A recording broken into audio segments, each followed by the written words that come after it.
Good afternoon.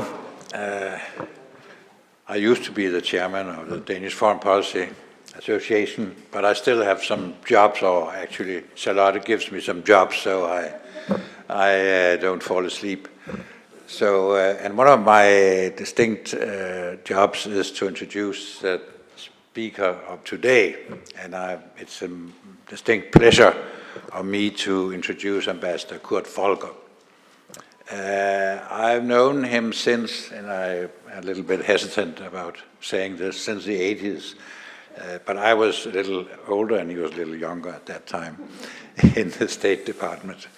And since then, he has had a distinguished career in several U.S. administrations.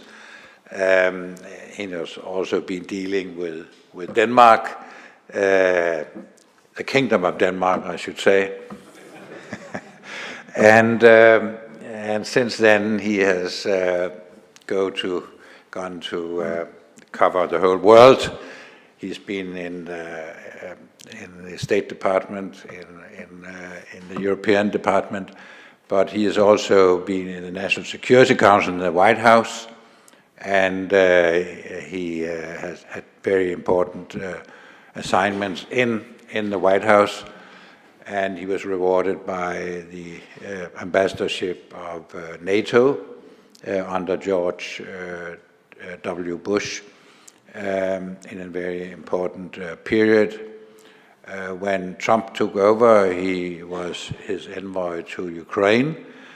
So without further ado, I think you will understand that you get a speaker who speaks with authority and knowledge about the whole range of U.S. foreign policy, and I'm sure that he will give us an overview which is very, very important and very knowledgeable. For I could only think of few people who know the history of the American foreign policy since the Second World War, and indeed since the 80s. Than today's speaker. Without further ado, I'll give the floor to the chairman of the Danish Foreign Relations Committee, Mr. Michael Aastrup, and who has graciously recommended that we could be here, because without his help we would not be in this wonderful chamber. So, Michael.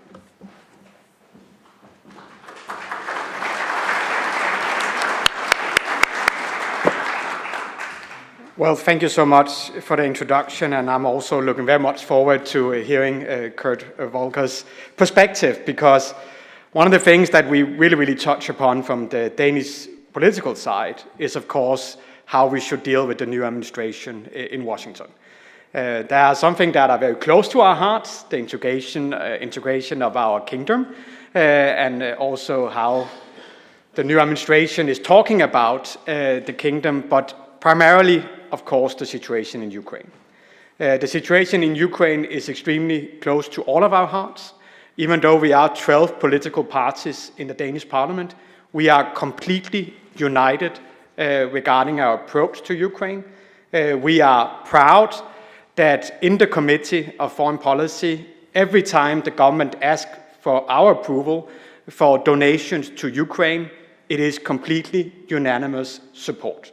Complete unanimous, even though we have political parties from the far left to the somewhat far right. Complete unanimous support. It is not how it is in all European countries, but it is how it is in Denmark. And we are also particularly proud that we are supporting with what the Ukrainians need.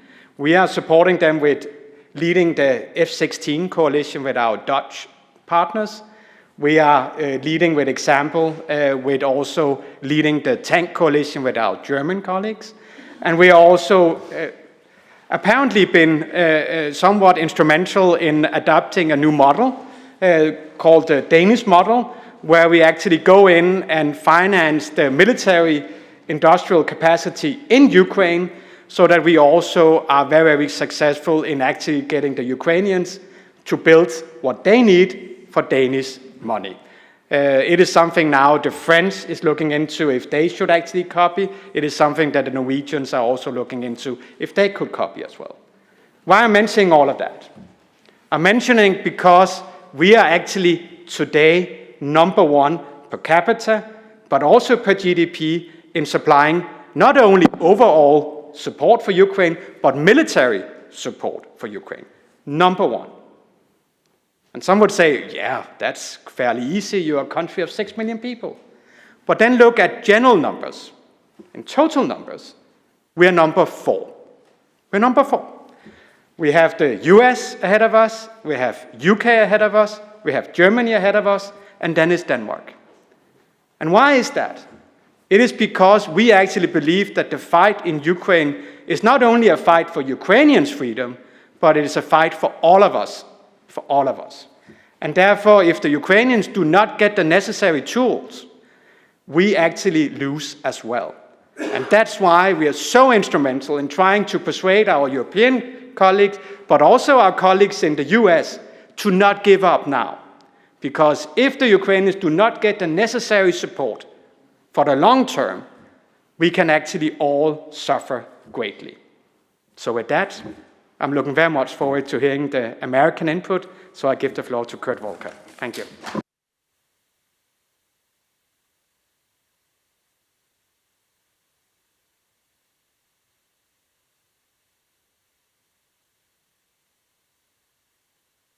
There we go. Thank you very, very much for those very kind introductions, and it's great to be back in Denmark. And what a large and distinguished audience as well, too. So what a great thing to see you all here. So thank you. I thought I would divide up my comments into a couple of categories, just to kind of walk through. I wanted to start by talking about the difference between the first and the second Trump administrations and how to kind of understand what we're seeing. Second is to then dive in and talk specifically about where we are in Ukraine and where I think that's going. And then thirdly, I wanted to close with what you said, a couple of suggestions how to deal with this Trump administration. What's the right way to do this? And in addition to serving as ambassador to NATO, and I see friends from that time here, I also served in the first Trump administration as a special representative for Ukraine negotiations, and indeed came to Denmark in that capacity in 2018. There are many differences, probably more differences than similarities, between Trump 1 and Trump 2. And I want you first to remember that when Trump came into office in 2017, this was after 2 terms of Barack Obama, and prior to that, 2 terms of President George W. Bush. So there was a mood in the United States that we had overextended ourselves. We were too reliant on conducting conflicts around the world. We were involved in Iraq. We were involved in Afghanistan. We were losing lives and treasure abroad. And so he wanted to focus on America first. And that was his campaign slogan. And America first in 2016 and 2017 meant pulling back, getting out of some of these engagements. In 2025, President Trump takes office after 4 years of President Biden, in which you could make an argument that we saw deterrence collapse. We had pulled out of Afghanistan with disastrous results. We saw wars launched. We saw Russia relaunch his war in Ukraine. We saw an expansion of conflict in the Middle East with Hezbollah, Hamas, the Houthis. We saw increasing threats from China, increasing instability and chaos in Africa, particularly in the Sahel. So this was a world that seemed to be in chaos and an absence of any kind of American leadership. And that leadership that had traditionally provided deterrence in the world no longer was working.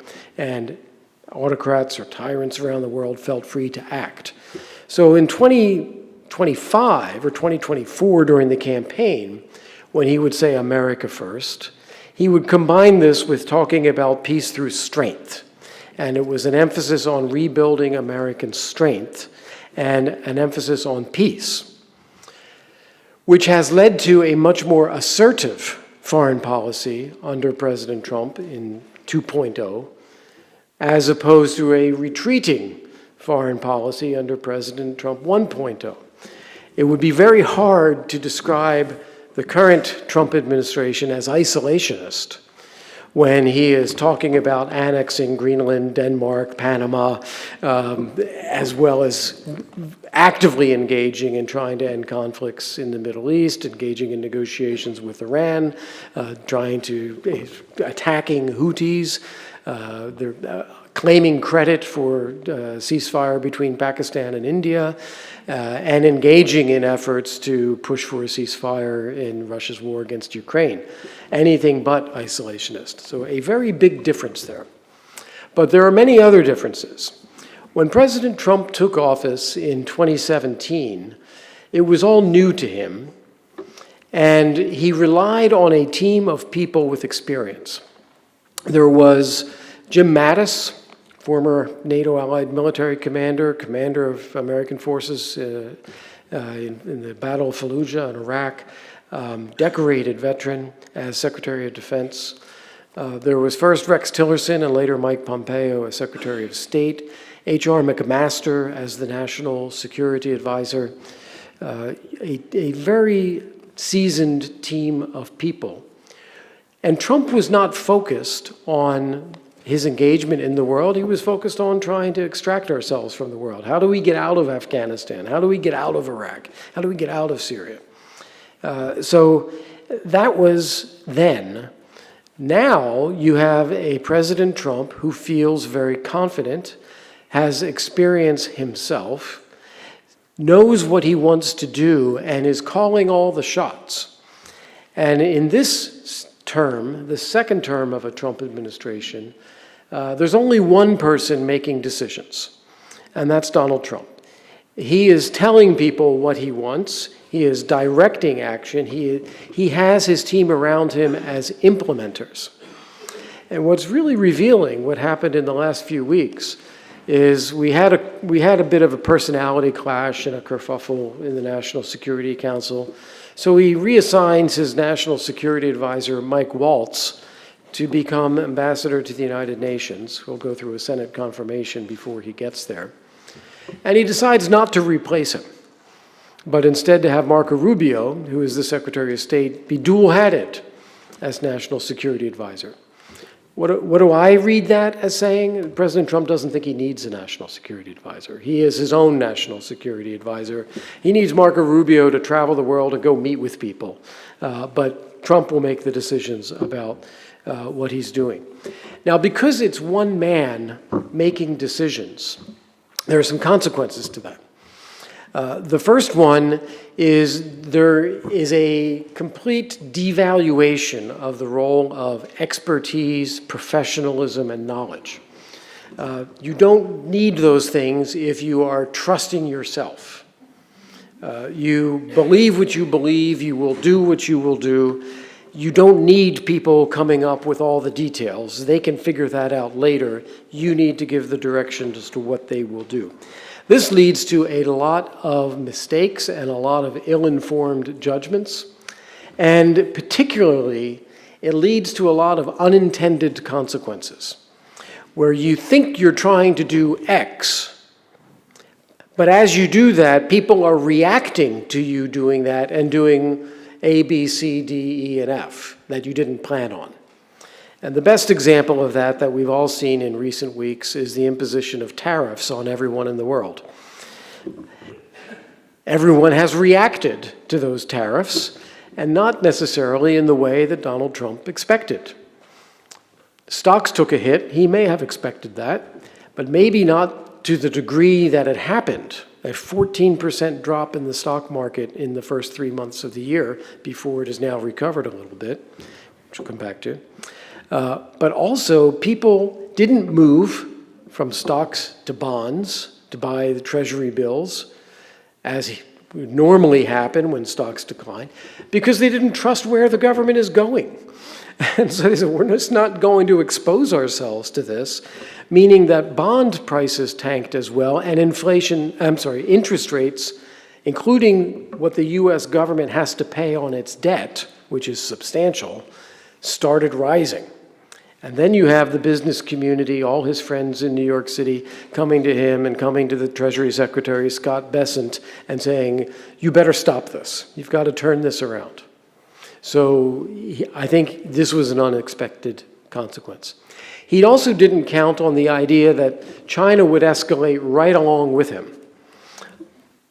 25%, 50%, 100, 125, 145%. And China escalated right along with that, pegging its tariffs exactly 20% below American tariffs. And sure enough, in Switzerland last weekend, they agreed to come back down. And now we're at 30% and 10%. Now, Trump will call this a victory. Trump will say that this was the plan all along. We now have 30% tariffs on Chinese goods, only 10 on US goods, and this would have been an outrage if he had just done that. But since he went up to 145 and came back down, well, now everyone's celebrating. And so he considers this a success. But this is really a case, again, of unintended consequences, of things happening because he wanted to do X, but all of these other things happened instead. And that, I think, is probably the most telling comment about Trump 2.0. The Biden administration, I would argue, always underestimated the cost of inaction. They thought that if we did not do this, or we did not do that, or we restrained ourselves in this way, everything will be fine. But that was basically a signal to everybody else in the world, it's safe to go do whatever you want to do, because no one's going to interfere. We're going to avoid escalation. Trump has done the opposite. He has undervalued the costs of unintended consequences, which then come back to bite. And so while he has created a degree of deterrence again, people aren't quite sure what he's going to do. He has also created a lot of externalities that he now has to deal with. So that's kind of my summary of what we see with Trump 2.0. And because we're in Denmark, European audience, I have to stress a couple things too that are not obvious to people in Europe. Overall, most of what Trump has done since taking office is very popular.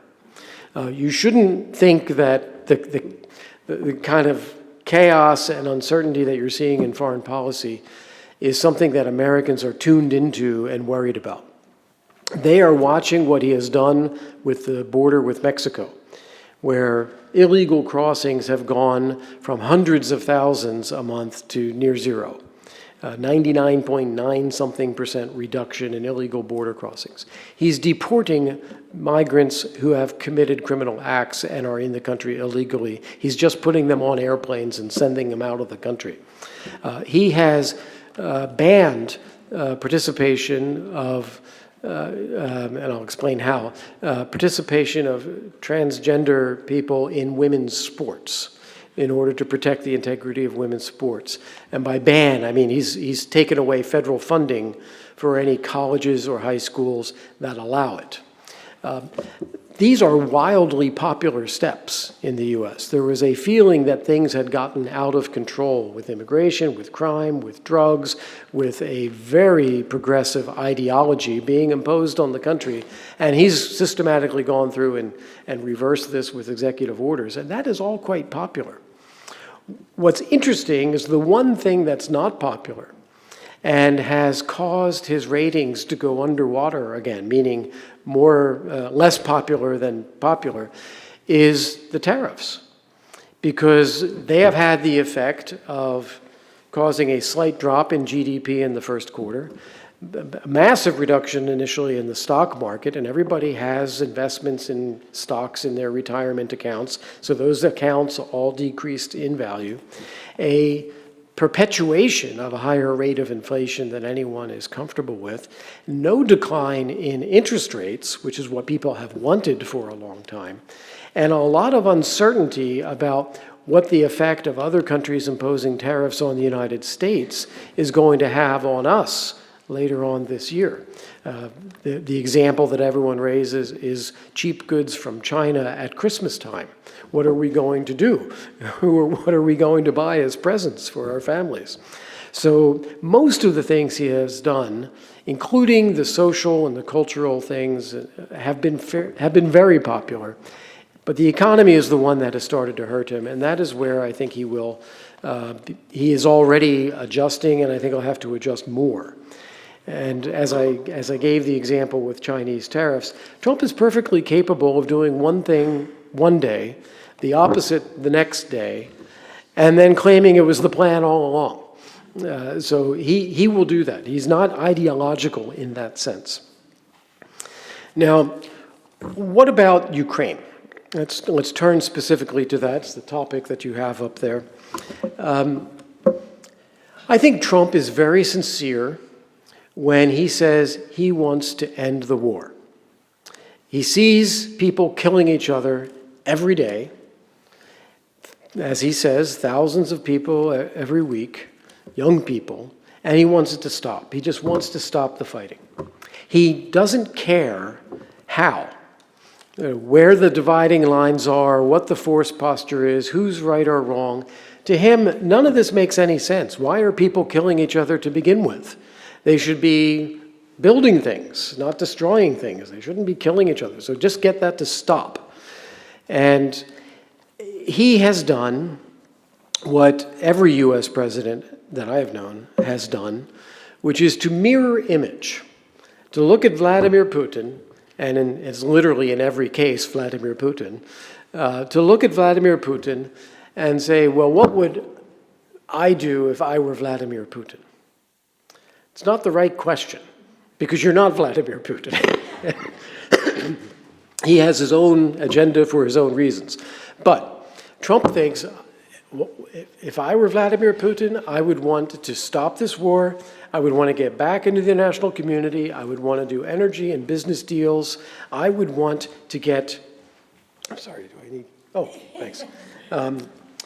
I would want to get back on with things, get back in the G8, lift all of these sanctions. I would make money. But that's not what motivates Putin. And so I think Trump has been surprised when he's been dangling all of these carrots for Vladimir Putin. End the war and you can have this. End the war and you can have that. Putin just blows him off and says, oh, yes, well, we'll end the war, but we need this and we need that. And he keeps raising his demands, hoping that he gets what he really wants, which is full control over Ukraine and the elimination of Ukraine as a sovereign state and a national identity, which is what motivates Putin. So I think he's been surprised at how hard it has been to convince Putin to do the right thing. With Ukraine, it has been, as he predicted, relatively easy, because Ukraine, first off, is in the right mode. They want peace, unlike Russia, which wants war. But they also are dependent upon support from the United States and Europe. So they don't want to cross the US and Europe. They want to find ways to work together. So it has actually worked out that we are in alignment with Ukraine, much more so than any alignment with Russia. Now, when I look at what Trump says and does on Ukraine, I mean, think about what we've seen. We've seen the Macron and Starmer visits to the White House. We've seen the U.S. pull back from the Ramstein Defense Assistance Group. We've seen this minerals deal come and go a couple of times. Now it's been signed, and now people are looking at how does that get implemented. When I look at this and take a step back, I see four big pillars of Trump's policies relating to Ukraine. They are ceasefire, reciprocity, deterrence, and burden sharing. First one is obvious, a ceasefire. He just wants the fighting to stop. He has pushed hard on Ukraine and gotten Ukraine to consistently now propose a ceasefire, a 30-day ceasefire as a stepping stone, a full and immediate ceasefire if Russia would agree to it. But he's been pushing that. He has not gotten anywhere with Putin on this, but that is what he's pushed for there. On reciprocity, it is all about the political narrative in the United States. He and many others have complained that during the Biden administration, you had hundreds of billions of US dollars paid by US taxpayers, hundreds of billions, just go to support Ukraine, nothing back to the United States, just money that's gone. And he thinks that is unfair and unconscionable. So what he wants to do is set up a bargain, set up a transaction with Ukraine where they are paying their own way. So we can support them, but they pay their own way. And the way to do that, as he conceived of it, is look, Ukraine is sitting on these billions and billions of dollars of mineral wealth. Let's monetize that. They can pay their own way, and we will develop a vested interest in their sovereignty, their independence, their success, their economic development, because we want them to develop those resources and to pay their own way. So it's a shared interest now. This is the way his mind is working. And that's the purpose of this minerals agreement. Anyone who has worked in and around Ukraine in the business sector, and particularly natural resources, will tell you that this agreement will not produce any actual money in Trump's lifetime. It just will not happen. And that's okay, because that's not the purpose of the agreement. The purpose is to have a sustainable basis for U.S. and Ukrainian partnership that is on a reciprocal basis. So that's the reciprocity part that he keeps coming back to. The third part is deterrence, and by that it's very simple. What I mean is making sure that Putin doesn't just attack again. I think he knows that a ceasefire can be temporary unless you build the structures, build up the deterrence element so that nobody wants to attack again. And the fourth part is burden sharing, which is getting Europe to do that work. U.S. can be involved, but he wants Europe to take the lead. And that's where you see Starmer and Macron having taken the lead on developing security assurances for Ukraine and developing the notion of a European reassurance force or deterrence force that could deploy to Ukraine after a ceasefire to deter Putin from future attacks. So those are the things that I think he always circles back to, even though on a day-to-day basis you'll have one statement over here and one statement over here and a lot of zigzagging in between. I think we are at a stage, and this week was a great example, we're at a stage where the circle around Putin seems to be closing a little bit. Ukraine has, and Zelensky personally, seems to have figured out a little bit better how to play this. If reading this American narrative now of what he's looking for, you had Ukraine saying, we want a 30-day ceasefire. We're going to do it unilaterally on May 12th, and we expect Russia to follow. We'll do 30 days. Putin, of course, rejects this. You have European leaders, Starmer, Macron, Merz, and Tusk, all go to Kyiv and meet with Zelensky on May 10th, all calling together for this ceasefire. This is Europe stepping up, taking a lead. They call Donald Trump from Zelensky's office to keep the U.S. involved, and they're all saying, look, Donald, you know, you wanted a ceasefire. We're here to support you. We're pushing for this. Very clever European leadership backing up Ukraine's initiative.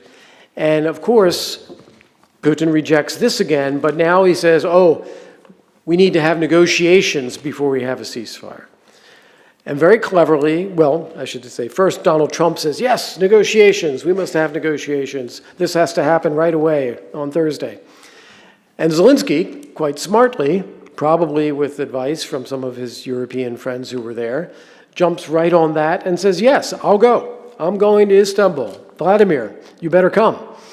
And of course, Putin doesn't really want to meet with Zelensky and doesn't really want to be exposed for his extremist positions in a format like that. So now he's saying, no, he's not going to go. This is actually, despite how we got here and despite how everybody feels about the rhetoric and Donald Trump and that disastrous Oval Office meeting, it actually is putting Putin more and more in a box. The next thing that has to happen, hasn't happened yet, is to then start tightening sanctions, particularly secondary sanctions on Russia, particularly sanctions that will impact oil, gas, and financial transactions, including those who are helping Russia evade them, and to create a sustainable way for military support to flow to Ukraine. As I said, these haven't happened. We are not there yet. I have had some contacts with people in Congress and urged them that now is the time for Congress to step in.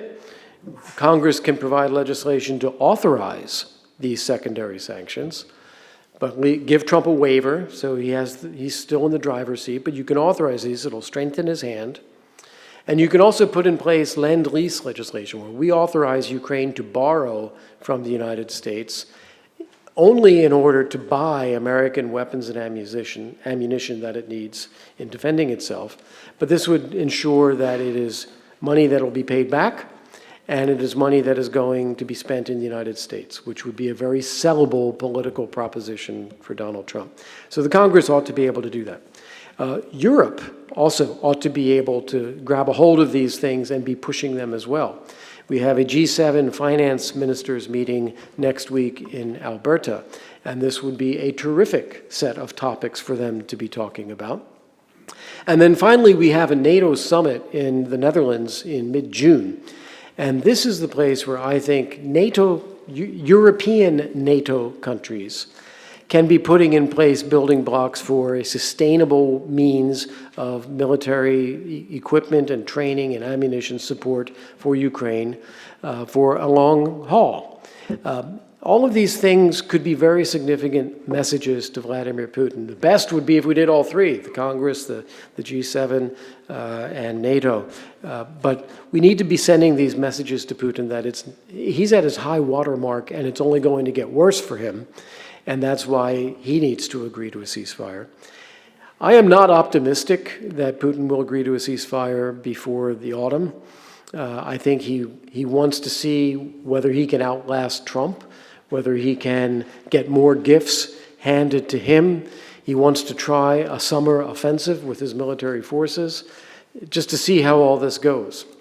But I think if these things do happen, and also if global oil and gas sales oil and gas prices remain low, particularly a barrel of oil, then it's going to have an impact on his state budget, and Putin is going to have to start watching his state finances very carefully by the end of this year. He's been burning through foreign exchange reserves at a very high rate. This is all, they try to paper this over and pretend it's not happening, but they are. And he may be facing some tough decisions this autumn, and I think that there is a chance that he would agree to a ceasefire by then. And then the challenge for us, including Ukraine, but Europe, United States, is to use the time afforded by a ceasefire better than Putin. He will use that time to rebuild, regroup, strengthen his economy, push for lifting sanctions, conduct hybrid warfare in Ukraine and maybe even NATO countries. We should expect all that, but we should be moving fast to strengthen Ukraine's military, to strengthen their economy, to facilitate refugees to come home and help in rebuilding the economy, to strengthen the pace of reform in Ukraine, open up EU accession talks with Ukraine, get that moving quickly, all of which is aimed at creating a longer and longer timeline before Putin would consider using military force, so that it becomes almost infinite. That in 1 year, if we do nothing, Putin will be thinking, maybe I can do something. But the more we strengthen Ukraine and the more effectively we do so and the faster we do so, it's going to be harder and harder for Putin to contemplate that again. Now, I promised a third area that I wanted to touch on is how do you deal with this Trump administration given everything that we've just described? There are ways in which it is chaotic and unpredictable. There are ways in which it is just one person, Donald Trump, making decisions. There are ways in which it seems irrational or mercantile or literally business transaction based, as we're seeing in the Middle East this week. But there are also things that it kind of settles down to as well. It kind of comes back to a few norms. And I like to think of that as water will always find a way downhill. And that is what I think we will see with Ukraine, with Russia, with sanctions, with the Middle East, with China. You can take advantage of things to some degree. You can try to bend reality to your wishes a little bit, but ultimately reality takes over. And I think that is what we will see here. So my advice to all of my European friends and allies, and I was giving people this advice before he got elected the second time, but now it's even more essential as he is president, is don't make any assumptions, don't overreact, don't be emotional, don't let Trump bring out the worst in you. just don't make any assumptions. Second, do your own homework. Look at the issues, look at what's happening, think through what you would analyze, understand, and recommend. And then thirdly, be proactive. Put your own policies together and propose things. And I'll give you an example here that came up. I was in Berlin yesterday talking with a friend of mine who is advising Chancellor Merz. And I said, look, he should go to Washington as soon as possible and meet with President Trump. I wish he had done this before Trump took office. That would have been a very nice gesture, and it would have built a personal relationship before either of them became president or chancellor, but that moment's gone. But go soon. But when you go, you need to know that he's going to be looking at tariffs and the balance of trade and angry. So do your own homework.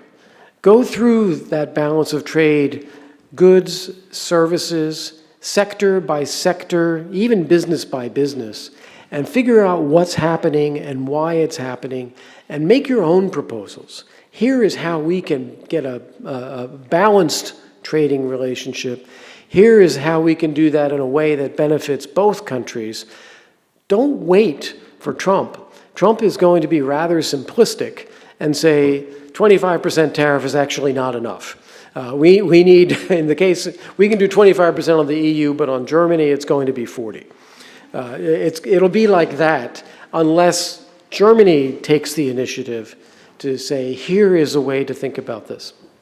And I'll close, because I know it's dear to everyone's hearts here and of great concern in Denmark, is how to deal with the Trump administration's repeated claims that it wants to annex Greenland. They have no idea what they're talking about. And don't worry, don't expect them to.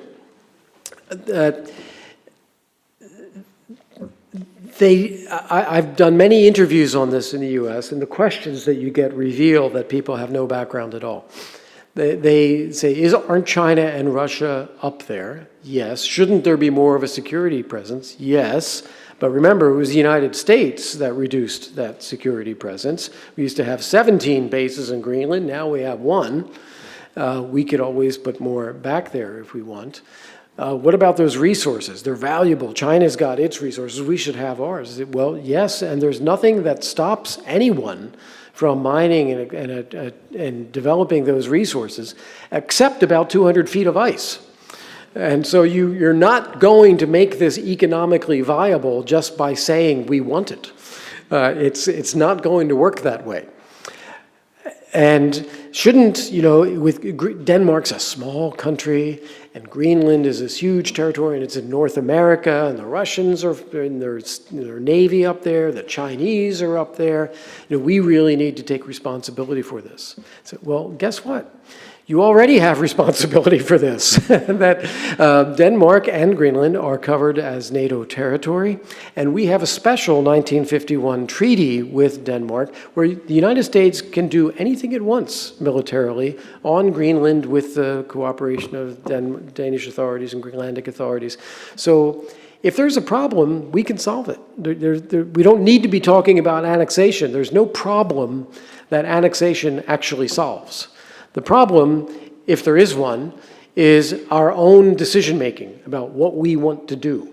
So if I were Denmark, that would be what I would be filling the gap in.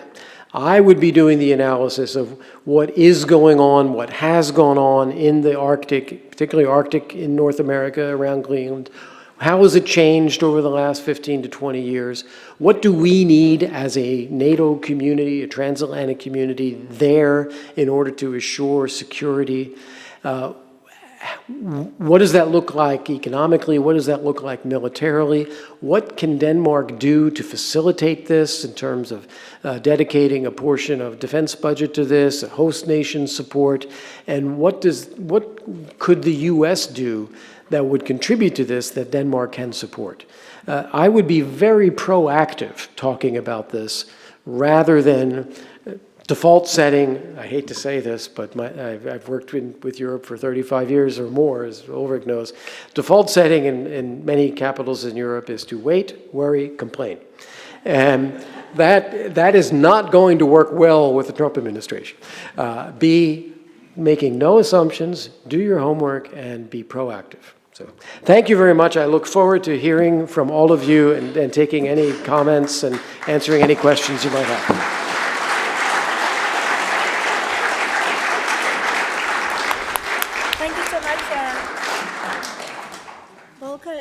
Mr. Volker, I just want to say that I'll be moderating for the next 15 minutes, but I will use the you could say it's not. It's coming. I think it's coming here. Yeah, now it's coming.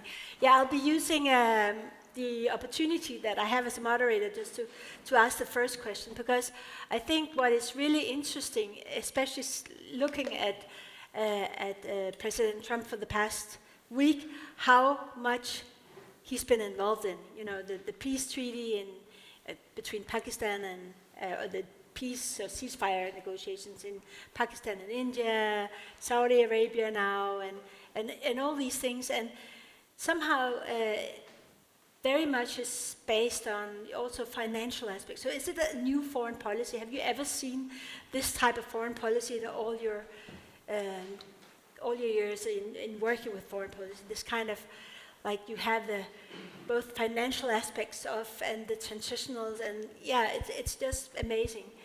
Yeah. Well, I agree with you. I think it's unprecedented. I haven't seen a president as focused on the money as this president is. And that's from his life as someone in business, not always successfully, and therefore always counting the money. And I think that he is looking at how to get a fair or a beneficial financial deal for the United States in all of the things that he's looking at. What he said in his speech in Saudi Arabia yesterday was revealing in a way, because he was expressing a wish more than a reality, but he's saying this generation is getting over centuries of hatreds and conflict, and they're putting that into the past, and they're building prosperity, these beautiful cities, they're building, and we should be doing business, we should be getting rich. And that's the way he thinks. He doesn't understand conflict. These things that motivate people, history, culture, freedom, values. Yeah, that's not what he's about. He's let's make a deal. Let's make some money. And then the question is, how big a role does the debt, the U.S. debt actually play in foreign policy? The closure of U.S. aid or reduction of U.S. aid and these things. How big is the sort of in his thinking, or does it play a role at all? Yeah, a couple of aspects to that question. We have cut 85% of USAID funding and programs, and the agency is now folded into the State Department. The president tried to zero out the National Endowment for Democracy, but they won a court case to get to keep the money that was already given to them for this year. But the president's budget proposal to Congress zeroes out the National Endowment for Democracy next year. And so the only way it gets funded is if Congress steps in and adds it in. National Endowment for Democracy and USAID account for probably 90% of the budget for the National Democratic Institute and the International Republican Institute. So they have largely shut down. They're on a skeleton staff. The USIP, of which I was on the advisory board, is shut down. The Wilson Center for Scholars, which was created by an act of Congress in honor of President Wilson, is shut down. So they have gone into federal agencies and eliminated whole programs, eliminated whole sections of a workforce. The goal is to get $1 trillion in savings. They're nowhere close to that. And a 15% reduction in the federal workforce, which they might get. And I just have to say that the motivation for this is mostly to root out what is perceived to be an embedded political bias in the state. That it is a liberal ideology, as they see it, that has been embedded in, say, for instance, USAID. And they have dragged out, and you will have seen this in the news reporting, that they've dragged out example after example of supporting LGBTQ theater in Chile or something like that, or paying for voter turnout in India, or any number of things where the conservatives in the US will look at this and say, why on earth are we paying for this? It's one thing if you think this is a good idea, go do it. But this should not be a function of the US government with taxpayer money. That's their view. And that's the reason for most of the cuts. And I think if you were to ask the average American, is the federal government spending too much money and bloated in terms of personnel and bureaucracy, they would say, absolutely. You'd get 99% of the people saying that. Now, what they've done is they've chosen to start slashing the government wherever they can, and with this conservative versus liberal ideological focus, because they believe, after the first term, that measured change, rational analysis, and then restructuring and cuts and so forth will never actually happen. You start that process, it gets bogged down, there's a reason for everything, time goes by, and before you know it, you've passed the midterm elections and you're lame duck. So that's not what he's doing this time. He has come out of the box with an 18-month time horizon and said, I need to do everything in 18 months. Because if I don't, we're going to lose the opportunity to get it done. So he is on that kind of, as they say, they literally say, move fast and break things is preferable to moving slowly and in a measured way.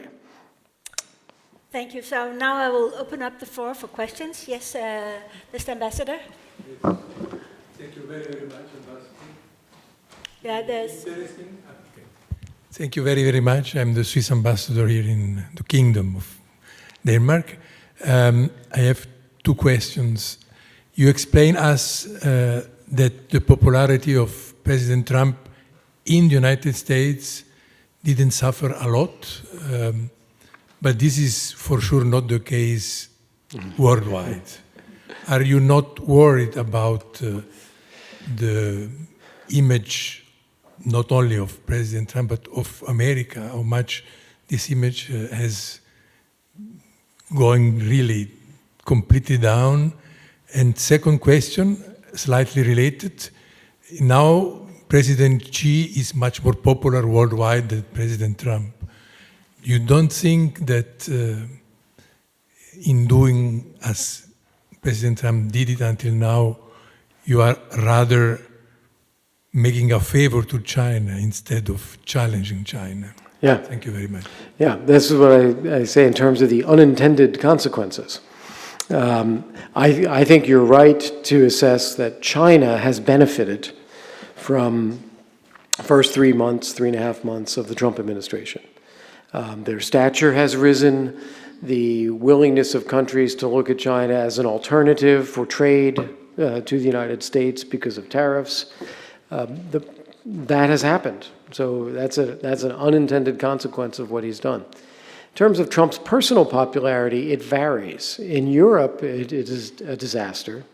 He's very popular in India. Interestingly, popular in Japan as well. And China is sort of watching because they see in Trump someone who may make a deal with China. And they say, oh, okay, we'll see. We can maybe work with that. Interestingly, obviously in Israel, far more popular than Biden. And now he has reached out to try to negotiate with Iran, which is surprising the Iranians. And they're not quite sure what to make of it because on the one hand, he's the guy that tore up the JCPOA, the previous agreement, and he has even dangled some terms that are similar to the JCPOA, with the exception of no indigenous enrichment capability or storage for Iran. That all has to be brought in and brought out. But the rest of it, in terms of the level of enrichment and their ability to have a civilian nuclear program, could exist. This is surprising the Iranians, and I think the Iranian government is now interested in talking and maybe dragging this out a little bit. So it is created, and in Latin America, I should say too, he's got fans and he has enemies in different places in Latin America. So it's not uniform everywhere. And I would say even in Europe, the majority of people, the majority of governments all dislike Trump and his style and what he's saying and doing, but he is resonating with Europe's own far right as a legitimization of their political viewpoints as to the excessive bureaucracy, the excessive state, the excessive liberalism of Europe, social democracy as it has developed over the last 60 years. So it's not uniform. Now, what I tend to think about with some concern is not whether it is damaging Trump in the perception of him, but whether it will create any lasting effect on the way people deal with the United States. And we don't know yet. You see a lot of statements and a lot of emotion. You see the Portuguese cancel the F-35 program. So there are some consequences, but whether it's a lasting thing or not, the jury's out still, and we have to see. And I hope that his tendency to bob and weave and change his mind and move in different directions may actually mitigate things over time, but we don't know. Thank you. And then we have down here, if you present yourself. Yes, hello. My name is Christopher. Thank you so much for sharing with us today. It was indeed is indeed very interesting to hear your perspectives. I want to touch upon something you said regarding Trump 2.0. You said that this administration's approach to foreign affairs is more assertive and through the doctrine of peace through strength. I would like to ask how we've seen this specifically in the approach to ending the conflict, Russia's war towards Ukraine. From my perspective, I think we've seen something that goes a bit opposite to this. We've seen Pete Hegseth say that Ukraine will never be part of, or not never, but a solution to the conflict is not to have Ukraine as a NATO member state. We've also seen Trump write on Truth Social that Crimea is Russian. So my question is, how do we see, and another thing, whenever Trump has meetings with first Zelensky or Ukrainians, we see on Truth Social, I had a very productive meeting, so on and so forth. Then he has a meeting or call with Putin, and then it's the same very productive meeting, I trust Putin, and so on and so forth. To me, it seems like it's like a pendulum swinging. Whoever was the last delegation in the same room as Trump seems to have his a good view from Trump. So I would like to ask your thoughts about, is it truly assertive, the administration's approach to ending the conflict? And if not, what could be the strategic reasonings for taking this approach where you're being favorable to the delegations that you have talks with? Mm-hmm. Thank you so much. Yeah, great questions. A lot of things in there, just taking a few pieces of that. I do think that when he says peace through strength, he's thinking about peace for the United States. He's not thinking about peace for Ukraine or anybody else. He's thinking about peace for the United States, and the United States needs to be strong. When it comes to Ukraine and Russia, I think it's entirely tactical. I think he's just trying to do what he thinks is necessary to get Putin to stop the war and to get Ukraine to stop the war. With Ukraine, as I said, he thinks that's fairly easy because Ukraine's the weaker party, so they don't have much of a choice. And he's right about that, and he's kind of maneuvered it that way. With Russia, it's much harder, and he tends to believe that demonizing Russia, criticizing Russia, punishing Russia actually makes them more recalcitrant and will not get them to end the war. So he's trying to avoid going down that road and give them enticements and encouragement instead. I am with you when you say, well, that doesn't look like strength, that looks like weakness, because you're analyzing that from the way that Putin sees it. Putin feels no pressure at all. Why would he agree to a ceasefire now when he's under less pressure than he was 3 months ago? So, he doesn't look at it that way. But I think Trump is thinking of it from a different point of view, which is tactically, can I pull these people together in some way and get a deal? I think those are the two key points. Did I miss something in there? Was there No. Okay, next. Yeah. Yes, and just wait for the mic because we're streaming. Thank you, Mr. Ambassador. My name is Frederick, and you gave some advice to Denmark on the question of Greenland, and your analysis there sort of indicates that they haven't really read the Treaty of 51. They haven't really done their homework. They haven't really understood it fully. And so my question is, how does your recommendation change if we assume that actually they do have a plan with it, if they actually have understood it? And what's the evidence, and why do I ask this question? Well, previous presidents have suggested annexing and acquiring Greenland. So would your recommendation change if we assume that the administration is rational in this question of achieving national interest and national security for Greenland? Yeah, no, my recommendation would be the same. It may be a harder hill to climb if this is more nefarious and deliberate than it seems. It might be harder to do. But I would still go about it the same way. I would lean into it because, again, watching and waiting is going to tempt the Trump administration to then come up with what they want to do. I would define the terms on terms that Denmark can live with, that Greenland can live with. So I wouldn't change the tactic. I do think that J.D. Vance's trip to Greenland may have been a good thing, because it would have been a reason for him to get a good briefing, both before going and then once there from the base commander. And even though they fired the base commander after that because she had some very injudicious tweets that no military commander should do, nonetheless, she probably had a chance to explain, we actually have a treaty, we actually used to have more here, and we pulled them out. We can put them back any time, and we can actually ask the Danes to pay for all the host nation support and other things. So the problem that you think we have is not the problem that we have. I suspect they got that briefing. And as a result, you haven't heard much from the administration since his visit. There hasn't been this kind of pressure.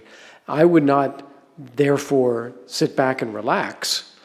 I would be pushing the teams to do more homework and be more specific and really figure out what we should do, and don't wait for the next wave to come.